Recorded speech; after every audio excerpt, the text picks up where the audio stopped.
afternoon, guys, and welcome back to another lesson here in Chem 21 Organic Chemistry, wherein for today we will be talking about carbohydrates.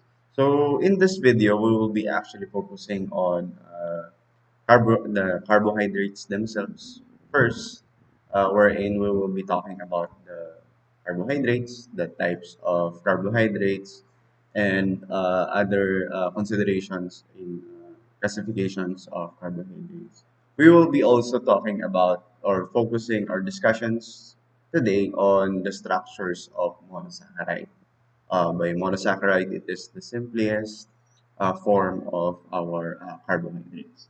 So by carbohydrates, or we commonly know this as sugars, carbohydrates or sugars are polyhydroxylated aldehydes or ketones or compounds that can be hydrolyzed to them. So basically, when we are talking about carbohydrates, we are actually focusing on two functional groups, or three rather, functional groups that can be structured as one.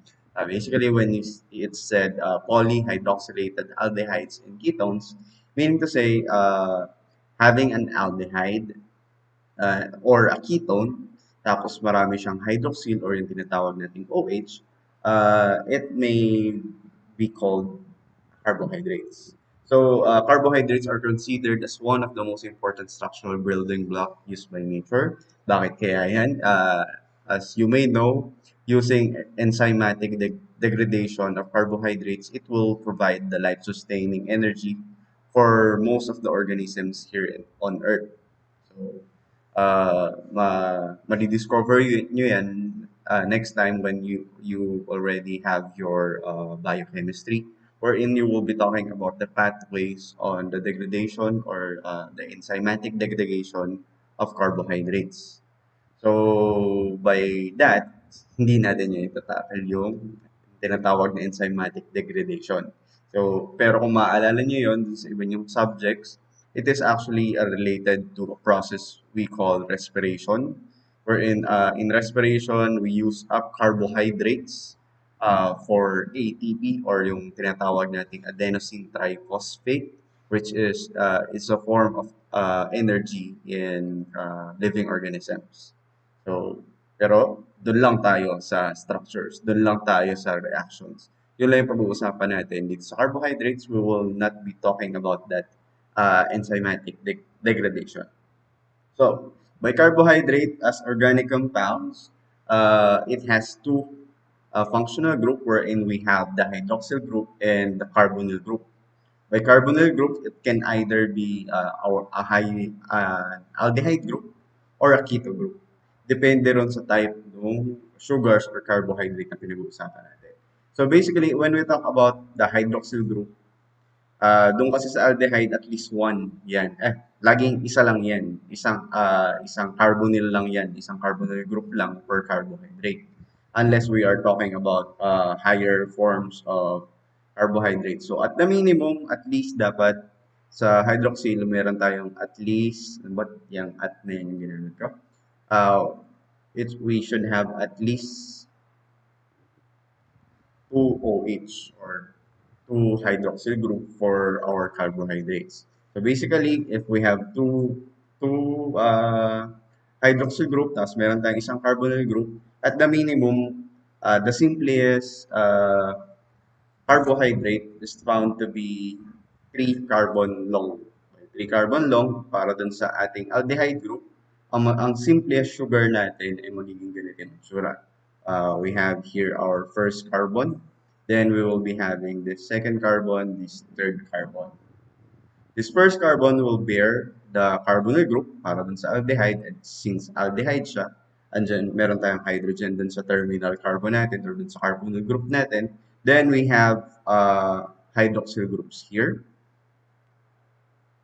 Meaning to say, we have here CH2 and we have here CH2. So that is the simplest aldehyde group or aldehyde carbohydrates that we have or yung tinatawag nating aldose. So this is actually what we call the glyceraldehyde. By glyceraldehyde, meron tayo glycerine, which is yung dalawang OH na attached dun sa ating carbon atom. And we have here a carbonyl group dun sa as yung ating aldehyde. Okay. So, para naman dun sa ketones, ganun din yun. Ano? So, we will have three carbon group or pwede nating baliktarin yung structure natin. Hindi pa babaan. Pwede ito. First carbon, second carbon, and third carbon. And ketone bearing two R groups on each side of the carbonyl carbon. Ibig sabihin, dun sa simplest keto group na ano natin, na carbohydrates, we have the structure wherein the carbonyl group is on carbon 2. Then we will have two hydroxides here. And this means that we have CH2 here and CH2 here. So, ito naman yung tinatawag nating dihydroxyacetone. So, acetone siya kasi tatlo lang yung carbon atom. By acetone, propanone ito. Okay? So, we will have here dihydroxypropanone or what we can also call dihydroxyacetone. Okay? So, basically, we have here uh, two of the simplest or the smallest carbohydrates that we can have. So, sabi ko nga sa inyo, at least two hydroxyl group kasi kailangan yung tinatawag nating pagiging glycerin niya. Or meron tayong at least two na para magkaroon tayo ng tinatawag nating hemi-acetal or hemi-ketal. Okay? So, those are our carbohydrates as organic compounds. So, waiting ko lang, it must have hydroxyl groups. By hydroxyl groups, we have two OH or two hydroxyls. Tapos, either nung ating carbonyl group, which is yung ating aldehyde and yung ketone. Okay? So, let's go to the types of carbohydrates. So, basically, there are some ways that we can classify our carbohydrates. So, ito na yung pinakaalam natin. So, we're in the types of carbohydrates, we can classify our carbohydrates based on the number of sugar units. By sugar units, ano bang ibig sabihin ng sugar units dito? One sugar unit has a molecular formula of CnH2nON. So meaning to say, where N varies from 3 to 8. So parang ganun din sa ginawa natin kanina. Kung babalikan niyo yung ano, yung aldehyde na ano natin or yung tinatawag nating ano, glyceraldehyde at saka yung ating dihydroxyacetone, meron siyang tatlong carbon. So, dahil doon, yung kanilang molecular formula ay yung ating C3, 3, tapos H, 2 times N. Ang N natin ay 3, so we have here 6. And we have ON, so which means we have O3. So, meaning to say that is the one of the simplest or the smallest sugar unit that we can have. Eh ano naman yung pinakamalaki? So, sabi niya 8 daw. Pwede tayo magkaroon ng isang sugar unit na mayroong 8 na carbohydrates. So, meaning to say, the molecular formula of that will be C8H16 and O8. So, ano ba yung pinaka-familiar tayo na structure or molecular formula ng ating sugar? Kung i-check nyo ang C6H12O6, yun yung isa na sa pinaka-familiar tayo na sugar units. So, mamaya makikita natin kung ba anong meron dun sa C6H12O6 na yan. So, basically, yun yung isang way kung paano tayo makakapag-categorize ng ating carbohydrates. So here are some of the classifications or types of our carbohydrates. We have the monosaccharides, we have the oligosaccharides, and we have the polysaccharides. So sa inyong lower science classes natin ng high school or ng elementary, nabanggit na tong monosaccharides. Kung maalala nyo, ang next nyo na doon ay disaccharides. Tapos, meron tayong polysaccharides. So, Ano tong oligosaccharides ito? So basically, when we talk about oligosaccharides, we have here 2 to 10 monosaccharide units. Ibig sabihin, sa isang chain or sa isang polymer or sa isang sama-sama ng sugar natin, meron tayong at least 2 to 10. So yung tinatawag nating dating disaccharides, yun yung ating mga sugars or carbohydrates having 2 monosaccharides unit. So, ano nga ulit ang monosaccharides? These are the simplest sugar. By simplest sugar, they only have one sugar unit. Meaning to say, this C3H6O3 is a monosaccharide. And we have here C88H16O8. Ang ibig lang sabihin nito, this is also a monosaccharide. Pero kapag pinagsama mo silang dalawa, gumawa ka ng chain na nandun yung ating C3H8O3 at saka yung ating C8H16O8, isa lang ang ibig sabihin yan. Yun ay magpo-fall na sa ating disaccharides. Therefore, we have there our oligosaccharides. So, paano yung polysaccharides? These are sugars that contains more than 10. So, kapag meron ka ng more than 10 na ating monosaccharide saccharides units, ang ibig lang sabihin nun, tinatawag na natin siyang polysaccharide. At ang pinaka-familiar tayo na polysaccharide ay yung ating starch. So ano ba ang starch? Ito yung storage natin or yung tawag dito, plant storage ng ating polysaccharide. By plant storage, kung maalala nyo, ang usual na source natin ng starch ay rice, cassava, kamote, corn, and the like. So, pag plants, pag mag-store siya ng maraming units ng sugar, yun ay in form of starch. How about glycogen? Pag glycogen naman, these are the polysaccharide storage of animals. Okay? So, balikan pa natin yung iba pang example natin. So, for monosaccharide, we have there the glucose. Ang glucose natin, it is our blood sugar or it is the sugar that is contained in our blood. Then we also have here our fructose. Ang fructose natin ay fruit sugar naman. Ito yung sugar na nakukuha natin sa fruits. Then we also have sucrose. Ito yung usual natin ginagamit sa kusina or yung tinatawag nating table sugar. And also we have their lactose. Ang lactose naman natin, ito naman yung sugar na nakukuha natin sa milk. Okay? Hindi ko lang maalala kung ano yung raffinose. Okay? But in any case, those are the classification or types of carbohydrates based on the number of their sugar units. Okay? And sa tatlong to, merong ilang pang category or ilang pang special classification of sugars under dun sa tinatawag nating monosaccharide. So for that, there are other classifications of monosaccharides. So, if we look into the type of carbonyl group that is present on those monosaccharide, we have this aldose and ketose.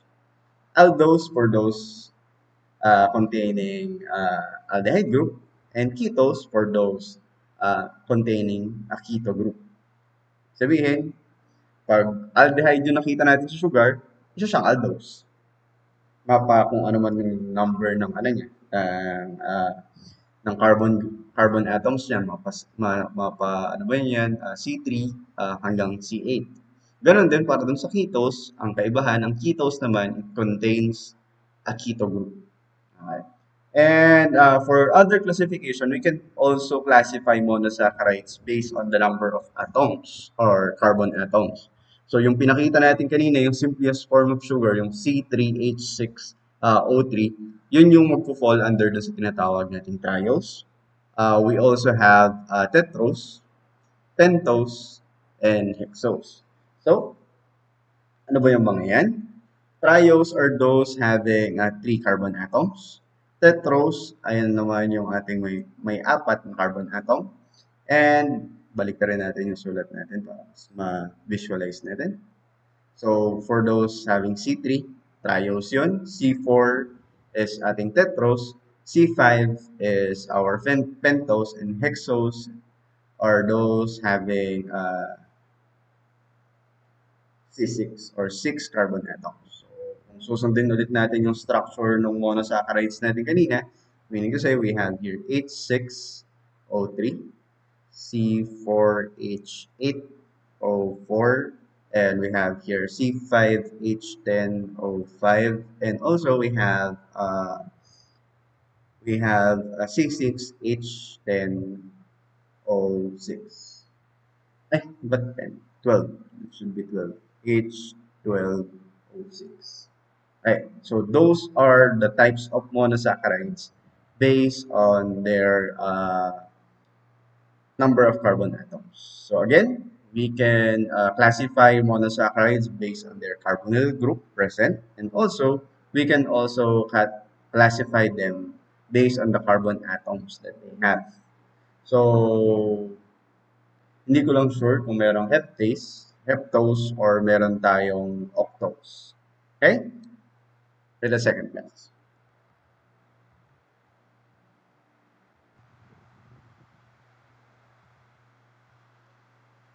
So continuing on our discussion, we'll be talking about the structures of monosaccharides, or sabi natin kanina, it is the simplest form of our carbohydrates or our sugar. So basically, we actually have two structures, or two structures of monosaccharides.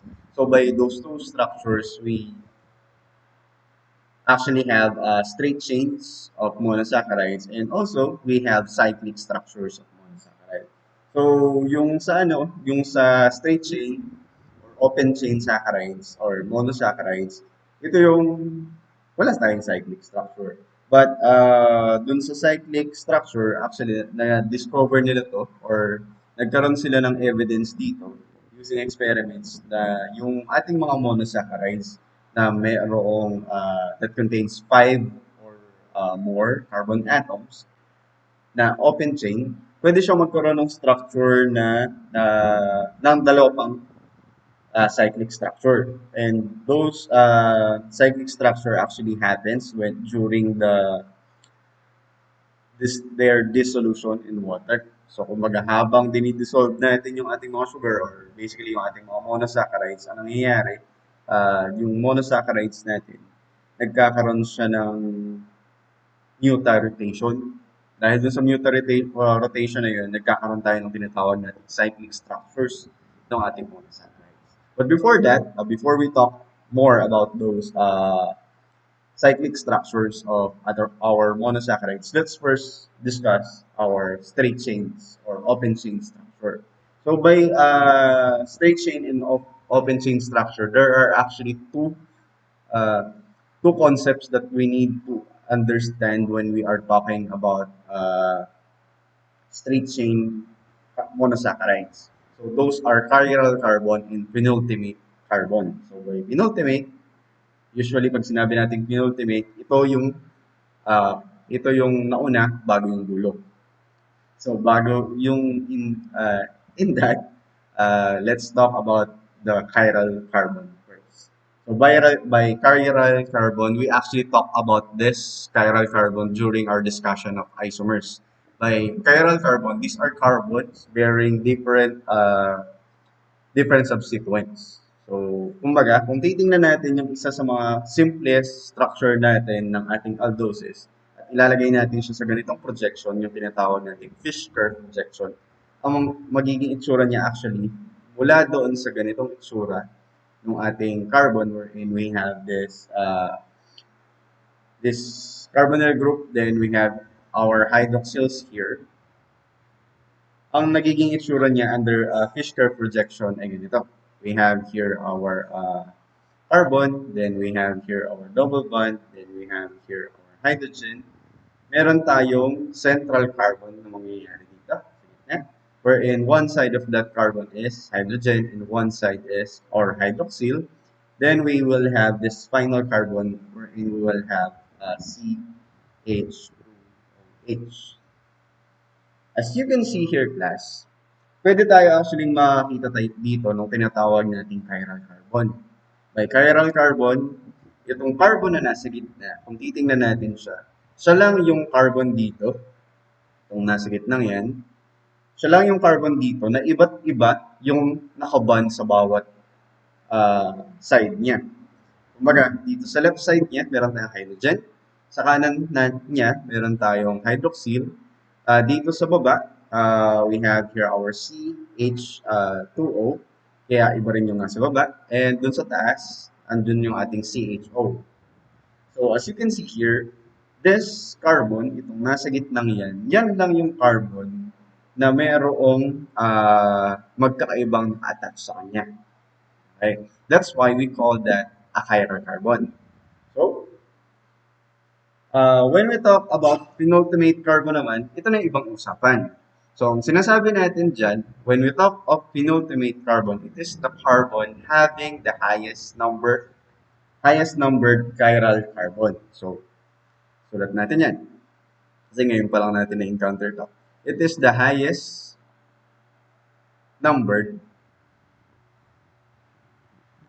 chiral carbon. Okay. So, paano natin malalaman yung highest numbered chiral carbon na yan? So, basically, kung maalala nyo, kapag tayo ay nag-uusap or tayo ay during our discussion, kapag pinag-uusapan natin yung ating mga functional group, usually binibigyan natin ng number yung ating mga carbon na nandun sa ating parent chain.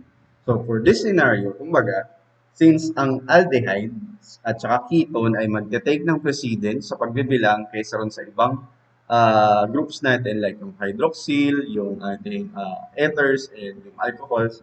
So anong nangyayari? Pag magbibilang tayo dito, this will be our first carbon, this will be our second carbon, this will be our third carbon. Since yung first carbon natin ay hindi siya chiral, bakit hindi siya chiral? Kasi titingnan natin dito, dalawang bond niya ay nakaband sa oxygen. Ibig sabihin, hindi magkakaiba yung mga naka-attach dun sa bawat bonds niya. And also, our third carbon is also not a chiral carbon. Kung titingnan natin siya kasi, may dalawang hydrogen na attached dun sa ating carbon na yan. So, ibig sabihin, may nagkatulad. So, meaning to say, our only chiral carbon here is our carbon 2. And since siya yung pinakamataas na yung ating number, carbon 2 will be our chiral carbon. Okay? Will be our penultimate carbon. Okay? So that is our penultimate carbon. So, kung titingnan natin yung ating isa pang example kanina ng simple carbon natin. So, we have there our hydroxyacetone. So, kung isusulat natin siya in Fisker projection ulit, ang magiging itsura niya ay ganito. So, we will have here our CH2, tapos dito naka-attach yung ating OH. Tapos, meron tayo dito carbon, wherein andyan yun yung ating magiging carbonyl carbon kasi ketone ito. So, we will have here our CH2. So, as you can see here, pag dun sa ating simplest na ketos, wala tayong chiral carbon dito. Bakit wala tayong chiral carbon dito? As you may see here, kung magbibilang ulit tayo, yung first carbon natin, meron siyang dalawang hydrogen at sa kanya sa magkaibang bond. Ibig sabihin, hindi siya chiral. Dito sa second carbon natin, as we see here, we have a double bond between carbon and oxygen, meaning to say, merong dalawang bond na parehas sa oxygen na nakabond. Ibig sabihin, hindi siya chiral. Also, the same concept or the same explanation for carbon 1 dun sa ating carbon 3. Meron ulit siyang dalawang hydrogen atom, meaning to say, aldose natin, yung simplest aldose natin ay merong chiral carbon and ultimately meron siyang tinatawag na penultimate carbon. And para naman sa ating ketos, yung ating dihydroxyacetone, wala siyang penultimate carbon. So that is our penultimate carbon. So i-try natin yun dito sa dalawa nating structures here. So basically, ito ay yung tinatawag nating glucose. Parehas lang itong glucose kung titingnan nyo class. This is what we call the D-glucose. And this is what we call the L-glucose. Mamaya i-discuss natin kung bakit siya tinawag na T, bakit siya tinawag na L. But basically, check muna natin kung ano yung ating penultimate carbon. So, since meron tayo ulit double bond dito about our first carbon atom, hindi na naman ito chiral. Chiral ang ating second carbon. Third natin ay chiral. Fourth natin ay chiral. And fifth natin ay chiral. Again, since ito ay COH, ibig sabihin may dalawang hydrogen dito, meaning to say hindi chiral ang ating 6 carbon. So, as you can see here, this is actually a hexose, yung ating D-glucose. So, note nga lang natin ulit, alin nga ulit yung mga chiral dito? This is our chiral, this is a chiral, this is a chiral, another chiral, and another chiral. Okay? So, alin yung magiging penultimate carbon natin? So, for this one, our penultimate carbon will be our carbon 5. Right? So, note natin siya. Ating carbon 5, yan yung ating magiging penultimate carbon. So, bakit siya yung penultimate carbon? Kung titingnan natin ulit, sa lahat ng chiral carbons na meron tayo dito sa ating glucose, siya yung may pinakamataas yung number. Okay? So that is also the same for our L-glucose. So those are our penultimate carbon. So meaning to say, itong fifth carbon na to, ito rin yung magiging penultimate carbon ng ating L-glucose. So, ano ba ang importance ng penultimate carbon na yan? Bakit binabanggit ba ni Sir yung penultimate carbon na yan? Ano bang meron dun sa penultimate carbon na yan? So, doon actually class natin makikita yung distinction ng ating D at L ng mga sugars. So, bali ganito yun. So, sabi nga natin kanina, ito yung tinatawag nating D-glucose. And ito yung tinatawag nating L-glucose. So, bakit siya tinawag na D? Bakit siya tinawag na L? So, basically, when we have the D and the L formation of our sugars, ang kailangan yung tingnan class para masabi nyo na yung isang sugar ay nasa D form or nasa L form, ay i-check nyo yung kanyang penultimate carbon. So, sabi natin kanina, ang penultimate carbon ng ating glucose ay itong glucose na ito or yung itong carbon na ito. So, bakit anong sense naman sir kung titingnan natin yung mga yan? So, kung papansinin nyo, para dun sa D form ng ating glucose, yung kanyang OH ay nasa right ng ating penultimate carbon at para naman dun sa L-glucose, nasa left side naman yung kanyang OH. So, yun ang magiging difference ng ating L form at saka ng ating D form. So, para dun sa D form, note lang natin dito, para sa D form, OH on right. And para dun sa L form, OH on left. Left of what? Of penultimate carbon and right of penultimate carbon and left of penultimate carbon. So that is the difference between our L form and D form sugars. Okay?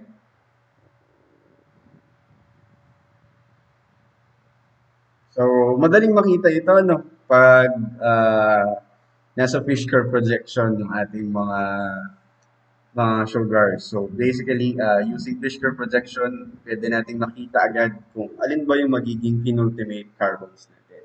So, more on those fish curve projection, we can actually look into this some important hexose. So, kung titingnan nyo ulit yung mga penultimate carbons itong mga ito, so, kung magbibilang ulit tayo, This is carbon 1, 2, 3, 4, 5, 6. Kung papansinin nyo, halos lahat sila ay ganon. 6 din ito. 1, 2, 3, 4, 5, 6. 6 din itong ikatlo. Start ka dito. Pababa. Hanggang dito. That is 6 also. And also for this ketose na hexose, parehas lang din siya. Ano? So, bale ito 1, 2, 3, 4, 5, 6. So, bakit nun tayo nag-start sa taas dito sa ketose na to? Kasi nandito yung ating carbonyl group sa na mas malapit. Nasa ano siya, carbon 2. And as you can see here, class, pare-parehas silang lahat na nasa fifth carbon yung ating penultimate carbon. So, ito yung PC niya ulit. Again, this is the PC. Again, this is the PC. And again, this is our penultimate carbon. So, ano naman kung anong meron sa mga yan? Eh, ano naman sir kung nandiyan yung mga yan? So, as you can see here, these are actually different types of sugar. Okay? Pero lahat sila ay nasa deformation. Bakit sila nasa deformation? Kasi kung titingnan natin lahat ng kanilang penultimate carbon, which is carbon 5 for each of those sugars, lahat ng kanilang hydroxyl or yung OH ay nasa kanan. So, to name this sugars, we have here D-glucose, same as our example earlier. We have here the D-mannose, D-mannose. That should be D-mannose. We also have here D-galactose. We also have here D-fructose. So, let's look into the relationship of this hexoses. So, one of the notable relationship of those hexoses ay lahat sila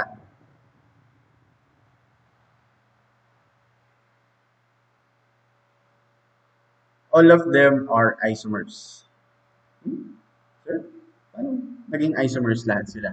Because lahat sila ay mayroong chemical formula na C6H12O6. So, ika-count nyo lahat ng kanilang carbon, meron sila lahat 6 na carbon, and kung ika-count nyo yung kanilang mga hydrogen, lahat ng hydrogen dyan ay 12. Bale, ang nangyari ay dalawa.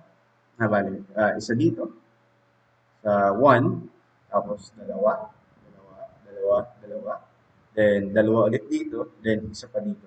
That you can count that as 12. And same for the mannose, the galactose, and the fructose. All of them have 6 carbon atoms. Also, all of them have 12 hydrogen atoms and 6 carbon atoms. Okay? And for the second relationship, D-fructose is actually a structural isomer of the three aldohexoses. So, ano yung sinasabi nating structural isomers na yan? To be exact, D-fructose is functional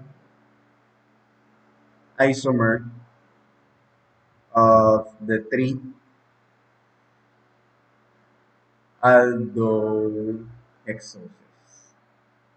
So, paano naging functional isomer? Kasi kung titingnan natin, class, nag-iisa dyan yung D-fructose, nakakaiba yung kanyang functional group. So, lahat sila ay may OH, lahat sila ay may carbonyl group, pero ang pinagkaiba dito, yung ating D-glucose, D-mannose, and D-galactose, lahat sila ay aldohexoses. Ibig sabihin, aldehyde yung isa sa mga carbonyl group nila. So, fructose lang yung naiba kasi siya, ketone yung kanya carbonyl group. Okay? And also, D-mannose and D-galactose are actually diastereomers of D-glucose. So, baga, kung titignan nyo sila, ang D-glucose at D-mannose ay hindi mirror images, at ang D-glucose at D-galactose ay hindi din mirror images. Meaning to say, shortcut ko ng class ha, para magkasya. D-glucose, D-glu, is a diastereomer of D-mannose and D-galactose. Okay? So, kung titingnan nyo din, syempre, yung D-mannose ay diastereomer din ng ating D-galactose. And also, our D-mannose is a diastereomer of D-glucose. Okay? So, yun yung ilan pa rin sa mga relationships na pwede natin tingnan. So, ano nga ulit ang ibig sabihin kapag diastereomer? They are not mirror images of each other. So, ano ang mirror image ng D-glucose? Siyempre, yung L-glucose natin. Okay? Ano ang enantiomer or yung mirror image ng D-mannose? Siyempre, yung L-mannose.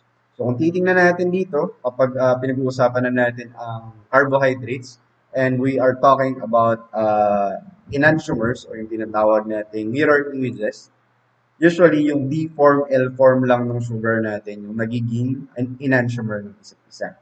And lastly, D-mannose and D-glucose. Lagyan natin dito. Hindi pa pala lastly yun. Ang isa pa ang pwede nating tingnan ay yung tinatawag nating epimers. Sinulat ko yata yun dito. Epimers are pairs of diastereomers that differ in configuration uh, on only one chiral carbon other than the penultimate carbon. So, yeah. Yan, natakpan ko na. So, kaya ko iniiwasan kong sulat dun sa baba. But anyway, ibig sabihin lang nito, kung titingnan natin, since ang D-glucose ay diastereomers ng D-mannose at ang D-glucose ay diastereomer ng D-glucose, ano ang meron doon? Tinatawag actually silang epimers. So, by epimers, sila yung mga chiral mga sugars or kumbaga in this scenario, diastereomer na magkakaiba yung itsura ng kanila or magkakaiba yung may isa lang na nagkaiba ng configuration bukod dun sa penultimate carbon. So kung titingnan nyo, ang ating D-glucose at saka ang ating D-mannose, halos parehas sila sa lahat ng aspeto. Pwera na lang dun sa configuration ng ating carbon 2. Check nyo. Pwede nyo check. Ayan.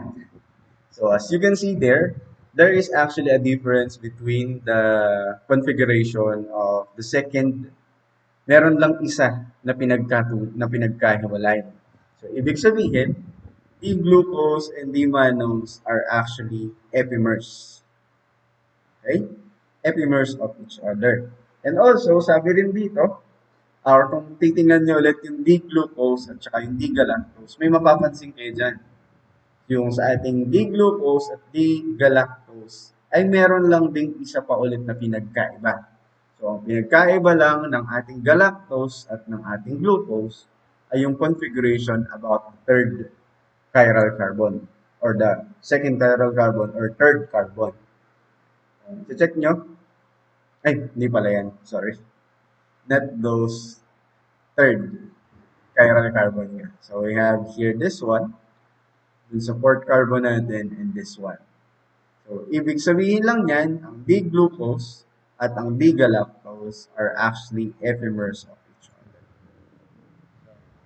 So, check nyo, yung D-mannose at saka yung D-galactose, hindi sila epimers. Bakit hindi epimers ang D-mannose at saka ang D-galactose? Hindi natin i-check dyan. So, ano ba yung mga pinagkaiba nila? First things first, yung D-mannose natin ay at saka yung D-galactose natin ay magkaiba dun sa ating first chiral carbon. Again, magkaiba ulit sila dun sa ating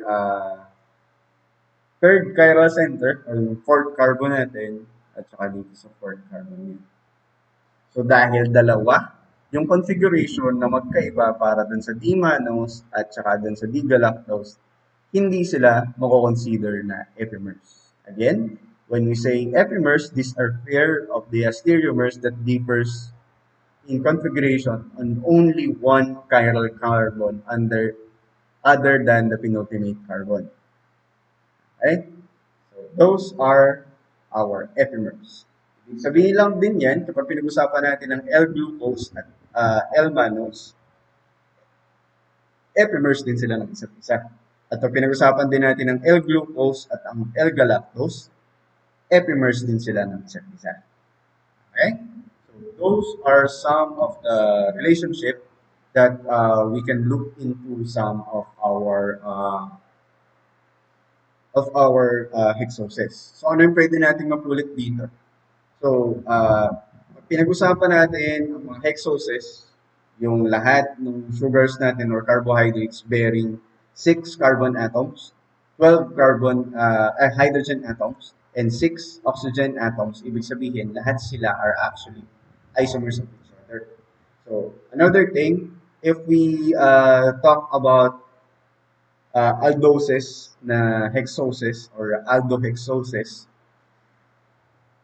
tapos nakakita ka na enantiomer sila. Or ibig sabihin, mirror images sila ng each other, ng isa't isa. Iisang type lang yon ng ating hexose. May ibig lang sabihin nun, nagkaroon lang tayo ng L form at D form configuration. So kapag naman nakakita kayo ng mga diastereomers na isa lang yung pinagka-iba bukod dun sa ating penultimate carbon, matatawag natin sila epimers. Okay? So those are the relationships between some important hexoses, wherein we have there the D-glucose, D-mannose, D-galactose, and D-glucose. Okay? So, next dyan, syempre, ay yung ating mga cyclic structure. Ito yung sinasabi ko kanina. So, based on experiments, monosaccharides having 5 or more carbon atoms can have resonance structures. 1 open chain structure and 2 cyclic structure. So bukod doon sa sa nakita natin kanina na mayroon tayong L form at D form ng ating mga straight chain or open chain structure of carbohydrates, we also have 2 different cyclic structures when we talk about cyclic compounds. So kung titingnan natin ulit ito, so sa tingin ko familiar na kayo dito sa fish curve projector na to. This is actually our D-glucose. Okay? And sabi ko nga kanina, during their dissolution, kapag dinidissolve sa water, nagkakaroon ng mga tinatawag natin mutarotation. Hindi ko isusulat yun dito para hindi nyo na intindihin kung ano yun. But in any case, dun sa D-glucose, nagkakaroon ng optical rotation natin. At nangyayari, dun sa may bandang penultimate carbon nila, or dun sa nagkakaroon ng rotation ng ating OH at hydrogen, kaya magkakaroon tayo ng ganitong structure. Wherein, yung mga structures natin, ay meron tayong ganitong itsura. Wherein, we have here this resonance structure na during dun sa dissolution na yun. So, basically, if we have this structure, this is what we call the beta anomer.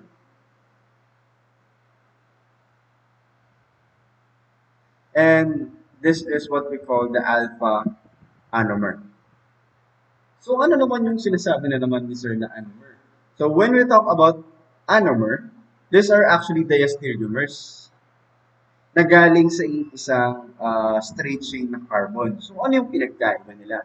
So kung papansinin nyo, yung carbon or yung OH at saka yung H, dun sa carbon na malapit dun sa ating 6 na structure or dun sa ating or malapit dun sa ating aldehyde, kasi kung titingnan nyo, ito yung O na yan, okay? At dahil dun sa O na yan, bearing double bond, yung ating penultimate carbon, nag-form siya ng chain papunta dyan sa O na yan. So, same lang din sa nangyari dito sa isa. Pero ang nangyari, nagkaroon ng rotation about this penultimate carbon. Wherein, imbes na iisang structure lang yung nangyari, ang nangyari, nagkaroon tayo ng dalawang anomers. So, yun yung tinatawag natin anomer. Wherein, meron lang tayong difference dun sa anomer nila about dun sa ating hemiacetal carbon only. So, by hemiacetal carbon, nagkaroon tayo ng isang configuration ng ating hemiacetal carbon na baliktad. So, paano natin masasabing alpha anomer ito? So, alpha anomer ito kapag nag-retain siya dun sa, kung titingnan nyo yung nauna, dun sa ano natin, nandiyan yung OH, since pareha sila ng, ng structure, hindi nagpalit, yan yung alpha natin. And kapag naman dun sa beta, ano nangyari? Nagbaliktad siya, imbis na nandito yung OH natin, sa babang side na ito, napunta siya sa taas. So, those are our structures there. So, yun yung ating tinatawag na dalawang cyclic structure wherein we have here the beta anomer and the alpha anomer. So, kung ito yung tinatawag nating D-glucose,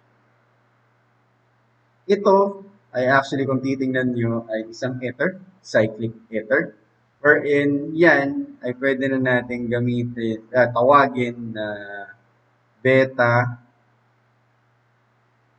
teka lang ha, beta-glucopyran. So, bakit siya pyran? Kung titingnan nyo, meron tayo dyang 5 carbon atom dun sa paligid niya. Then, meron tayo oxygen dito. So, ito naman, yung tinatawag nating alpha-glucopyran. So, ganun lang ulit. Meron ng pyran, cyclic ether, tapos glucose. Kaya siya alpha-glucopyran. Okay? So, yan lang ba yung pwedeng maging itsura? Sir, parang nakakalito naman kasi itsura ng D-glucose. So, pwede natin actually ilagay yan sa Hayward's formula or yung tinatawag natin yung nandyan sa kaliwa at kanan natin na pwedeng ganito yung maging itsura niya. So, para less yung magiging confusion natin. Ano? So, ano ba yung nangyayari dito? So, bale ang nangyayari, itong ating oxygen dito, it will form a bond papunta rito sa ating carbon na ito. Or pwede rin naman na itong OH na to, mawala yung hydrogen dyan, kaya mag-form ng ano dito, ng OH. So, ano ba yung mga nangyayari ngayon? So, basically, dalawa yung pwedeng mangyayari. Ano? So, sabi natin kanina, pwedeng itong carbon na to, ang magpo-form ng bond papunta dyan, sa OH natin, mawawala yung hydrogen natin. Saan pupunta yung hydrogen na yan? Dito sa O natin ito kasi mawawala yung double bond. So, nandito sa baba yung OH. So, yun yung papunta rito sa ating alpha. Okay? So, pwede rin namang ibang senaryo yung mangyayari.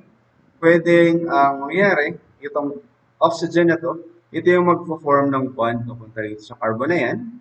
At dahil dun sa formation na yun, bababa yung tataas pala itong OH na ito. And magkakaroon tayo ng ating beta anomer. Kung tama ako. Kung tama. Okay. So, basically, that is our cyclic structure.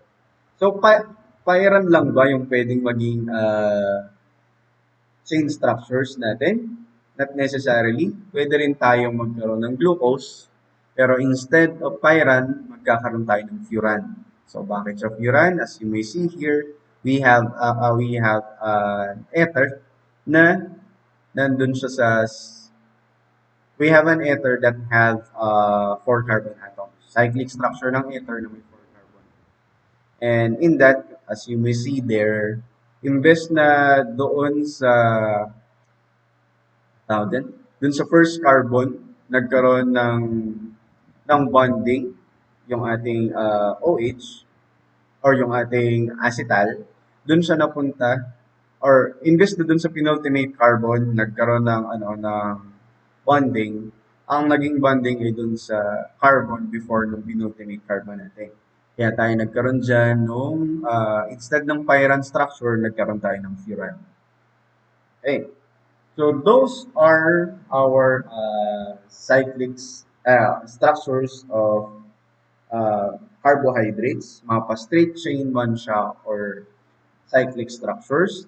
And we will be ending the lesson here for now. And next meeting, we will be talking about the reactions involving carbohydrates. So for today, in this video, we actually talked about the definitions or the importance of carbohydrates, wherein we talked about the functional groups that are present in our carbohydrates. We also classify the different types of carbohydrates. Also, we also classified monosaccharides based on their carbonyl groups that are present and based on the number of carbon atoms that are present. And then we talked about the straight chain or open chain structure of monosaccharides and the cyclic structure of monosaccharides. So in that, next meeting, we will be talking about the ether formation, the oxidation of monosaccharides, the reduction of monosaccharides, autosome formation, and the like. That we will be ending this video here. Bye and have a great day.